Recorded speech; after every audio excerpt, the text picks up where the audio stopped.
राजस्थान में अब उपचुनाव का बिगुल फिर से बज चुका है। अंता विधानसभा जहां से कंवरलाल मीणा की सदस्यता रद्द होने के बाद में अब उपचुनाव होने हैं। इसको लेकर अब मतदाता सूचियों की पुनर्निरीक्षण का कार्य भी शुरू हो चुका है, जिसकी अंतिम सूची अब सितंबर के पहले सप्ताह तक जारी की जाएगी। अंता विधानसभा सीट पर उपचुनाव का बिगुल बजते ही सियासी गलियारों में हलचल तेज हो गई है। पूर्व विधायक कंवरलाल मीणा की सदस्यता रद्द होने के बाद अब यह खाली हुई है।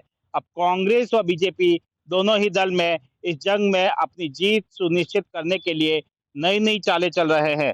कांग्रेस ने अभी तक अपना उम्मीदवार तय नहीं किया है, लेकिन बीजेपी में टिकट को लेकर जबरदस्त घमासान मचा हुआ है। पार्टी के भीतर दावेदारों की इतनी लंबी फहरिस्त है कि प्रदेश नेतृत्व के लिए फैसला करना किसी अग्नि परीक्षा से कम नहीं होगा।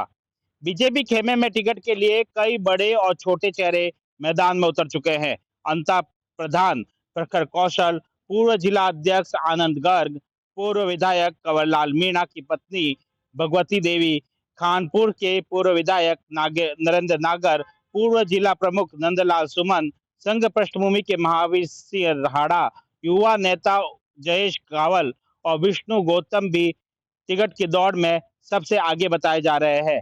हर कोई अपने अपने समर्थकों को सक्रिय करने में लगा है। पार्टी आलाकमान पर दबाव बनने में जुटा है। स्थानीय कार्यकर्ताओं से लेकर समाज के कई बड़े वर्ग तक अपने पक्ष के लोगों को टिकट दिलाने की कवायद अब शुरू कर चुका है। अंतर सीट पर पहले 4 चुनावों में बीजेपी बाहरी चेहरों पर भरोसा जताया था। प्रभुलाल सैनी और कंवरलाल मीणा इसके ताजा उदाहरण है। लेकिन अब स्थानीय कार्यकर्ताओं और समाज के नेताओं ने साफ संकेत दिया है कि किसी बाहरी को अब जो है सहन नहीं किया जाएगा। पार्टी में यह आवाज तेज हो गई है कि टिकट सिर्फ स्थानीय चेहरे को ही दिया जाए। कई समाजों की बैठकों में भी यह फैसला और यह मांग गूंज उठी है।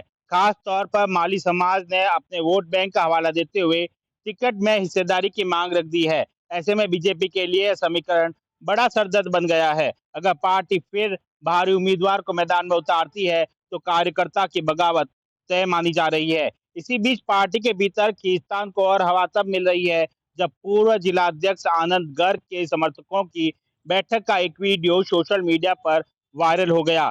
यह वीडियो में समर्थक कहते हुए नजर आ रहे हैं, टिकट मिले या ना मिले, हम मैदान में रहेंगे। पार्टी अगर किसी और को टिकट देगी तो हम उसका साथ नहीं देंगे। यह बयान तेजी से वायरल हो रहा है। यह बयान जैसे ही सामने आया, पार्टी के भीतर हलचल मच गई। वीडियो ने साफ कर दिया कि कार्यकर्ता किसी भी कीमत पर मनमर्जी का उम्मीदवार स्वीकार नहीं करेगी।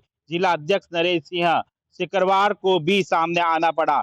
उन्होंने वीडियो पर प्रतिक्रिया देते हुए कहा कि मामले की जांच की जाएगी और इसे प्रदेश नेतृत्व तक पहुंचाया जाएगा। लेकिन इस घटनाक्रम ने यह तो साबित कर दिया कि अंदरूनी खींचतान अब सतह तक पहुंच चुकी है।